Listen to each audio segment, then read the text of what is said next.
এবার আসুন 32 নম্বর ফা ইয়া ফা ইয়া ফি রু। খুব মনোযোগ সহকারে শুনুন। আপনারা যদি একটি লেসন যদি মিস করেন তাহলে দ্বিতীয়টা যাবেন না, যতক্ষণ পর্যন্ত একটি লেসন না বুঝবেন, এই পাঠটা না বোঝা পর্যন্ত দ্বিতীয় পাঠে যাবেন না।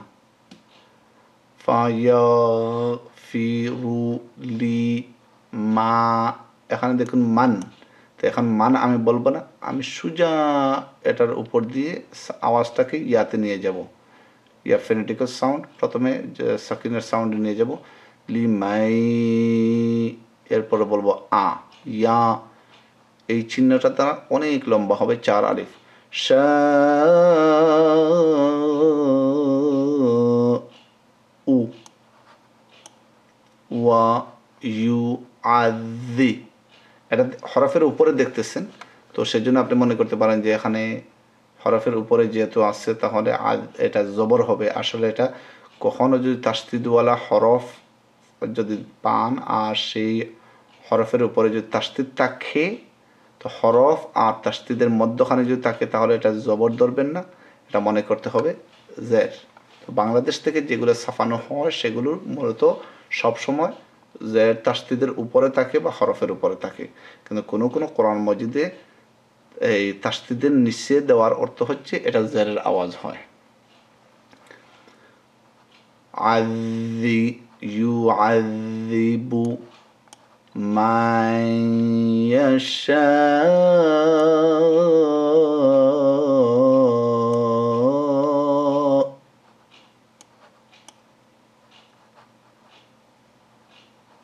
এরপরে ওয়াল্লাহ ওয়াল্লাহ, এটা পুরাপুরভাবে যে পৃষ্ঠাটা আছে সেটা দেখতে পারতেছেন না আপনারা, কারণ আমি এটাকে জুম দিয়ে বড় করেছি যাতে আপনারা ভালোভাবে দেখতে পারেন ভিডিওটি। আপনারা যদি কেউ চান তাহলে বই আমার থেকে নিতে পারেন, আপনারা অবশ্যই আমার নাম্বারটা দেখতে পাবেন একটু পরেই, লাস্টের যে ভিডিও আছে সেটাতে আপনারা দেখতে পারবেন, বা আমি এর আগেও বলেছি। তো ওয়াল্লাহ, এই ওয়াল্লাহ যখনকার সময় বলবেন, আল্লাহর নামটা বলবেন যখনকার সময়, আল্লাহর নামের আগের হরফের উপরে জবর অথবা পেশ যদি থাকে তাহলে আল্লাহর নামটা বড় করে পড়তে হবে। আর যদি আল্লাহর নামটা যদি জেড দিয়ে যদি শুরু হয় তার মানে হচ্ছে যে তার আগের হরফে যদি জেড থাকে তাহলে আল্লাহর নামটা বারিক হবে বা চিকন হবে। ওয়াল্লাহ, মুখটা পুরোপুরিভাবে আওয়াজ দিয়ে বলে ফেলবেন, এটা ওয়াল্লাহ হবে না, বা আমরা অনেক সময় বলি আল্লাহ আল্লাহ, এটা আল্লাহ হবে না, আল্লাহ হবে। ওকে, সো ওয়াল্লাহ, এখানে ওয়াল্লাহু আলা কুল্লি শাই ইন কদির।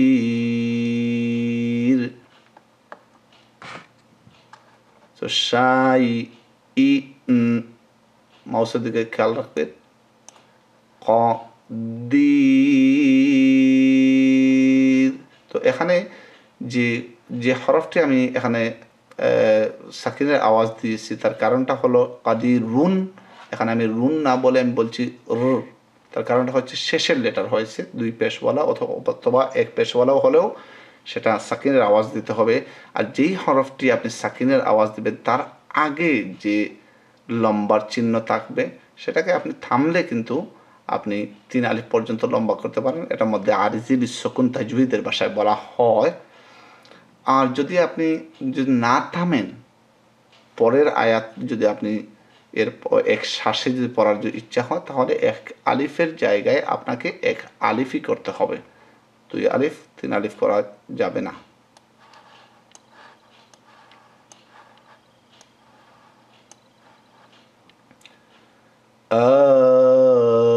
আমানার রাসূলু,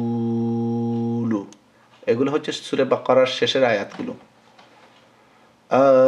আমানার রাসূলু বিমা, এখানে দেখুন 3 আলিফের সাইন, সেজন্য আমি লম্বা করছি অনেক। ইলা ইলাইহি। এবার দেখুন মিররা, আবার দেখুন নুনটাকে আমি ধরতেছি না, মিররা রাব রাব। এরপরে আবার দেখুন বি তাসদিদের নিচে তো, বিহি ওয়াল ওয়াল মুমিনুনা মিনুনা কুল প্রথমে পাবেন কুল, এরপরে পাবেন লু উ, এরপরে কুল্লু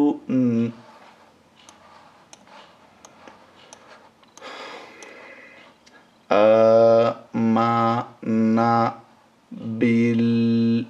বিল্লাহ। এটা বিল্লাহ হবে না, কারণ এই আল্লাহর নামের আগে কিন্তু জের, সেই জন্য এটা আওয়াজটা চিক্কন হয়ে গেছে, আল্লাহর নামের নারো হয়ে গেছে বা ছোট্ট হয়ে গেছে।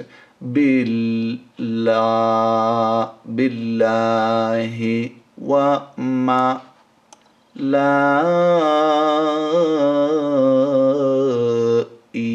লাইকাতিহি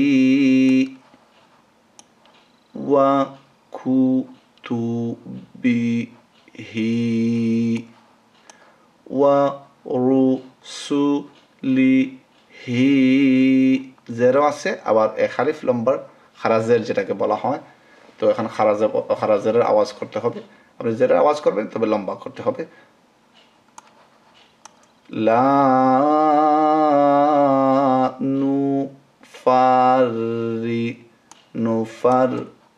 নুফাররিকু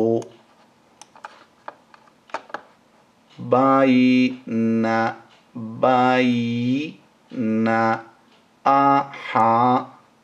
এখানে দেখুন, এখানে দিন লেখা, দুইটা জের তো, দিন, এখানে দিন হবে না, দি হবে, কারণ আমরা ওই মিমে চলে যাব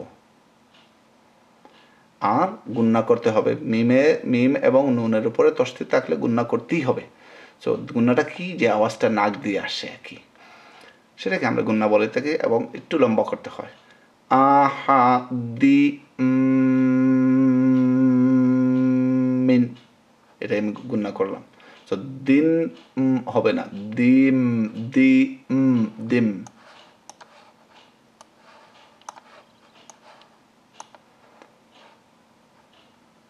মির রু ওই জায়গায় মিন আমরা দেখছি, তো মির রু সু লি হি ওয়াকালু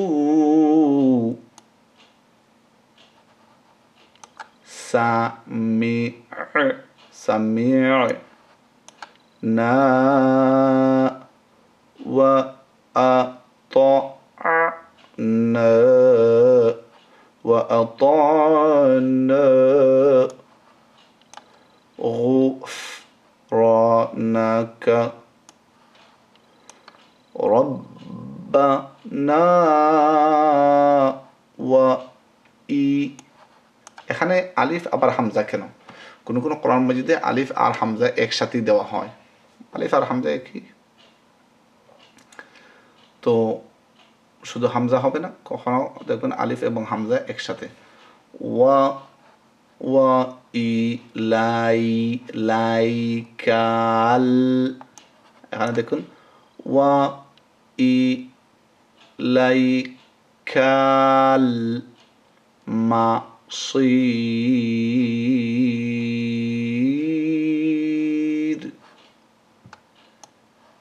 আপনারা দেখুন বারবার, আশা করি আপনারা বুঝতে পেরেছেন। আমি যেহেতু মানুষ মাত্রই অনেক ভুল হয়ে থাকে, আপনারা মেহরবানি করে ক্রিটিসাইজ না করে, যদি ভুল হয়ে থাকে সমালোচনা না করে আমাকে আপনারা বলবেন, আমি ভিডিওটা আবার নতুন করে আপনাদেরকে শুদ্ধ করে তুলে দেওয়ার চেষ্টা করব। দয়া করে আপনারা আমাকে সাহায্য করবেন। এরপরে আমরা 33 নম্বরে চলে যাব।